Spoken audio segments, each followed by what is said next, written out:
And this, look, the yin and the yang of this played out today because you had Twiggy Forrest basically saying, don't treat China as an enemy. We all want to be friends and we're all going to be bathed in riches and prosperity if we do so. But he's ignoring the reality of what's been playing out, some of the intimidation through trade and military exercises, also the massive military build-up of China, and also what Xi Jinping himself has been saying about China's aspirations. I think Twiggy Forrest may have a conflict of interest here. Here's a man who's literally made billions of dollars out of exporting to China, so he would say that. And I'm not criticising him for it, but it's a conflict of interest. Look, we need to be realistic about this. Of course, we need to deal with China and trade with China. But I mean, I just repeat, we need a balance of power. Without that balance of power, then the international as well as the regional security situation could completely collapse. If there wasn't a balance of power, what would China do in the South China Sea, which it claims as its own? What would happen to relations between China and Vietnam, China and the Philippines? What would happen to Taiwan? What would happen to Japan? These are real questions of uncertainty. So instead of talking to Twiggy Forrest, it may make some sense to talk to people like the foreign minister of a country like India, and get a geopolitical perspective from somebody like that who's worried about China asserting its power and likewise needs to understand the need for a balance of power to keep the peace.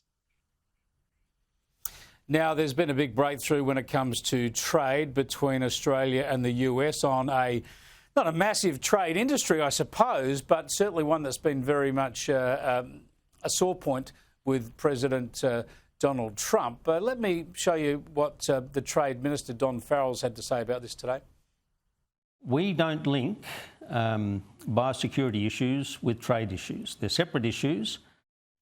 Now, you've had a lot of experience with these non-tariff barriers, as they say in the trade game, where there's been scientific decisions against various imports into Australia. Has this decision, do you think, does it smack of a proper biosecurity science decision, or is this political science at play?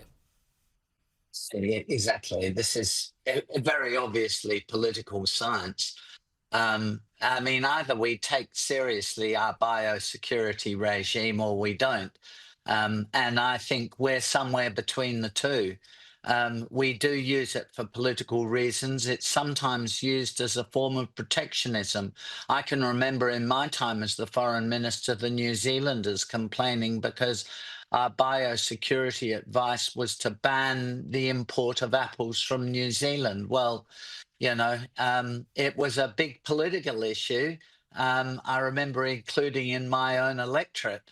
The apple producers didn't want competition from New Zealand, so biosecurity was used to try to keep New Zealand apples out.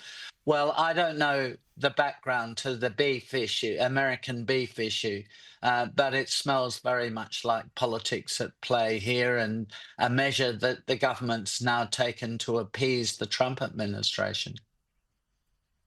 We will see whether throwing another sirloin on the barbie works in that relationship. Good to talk to you again, Alexander. We'll catch up again next week.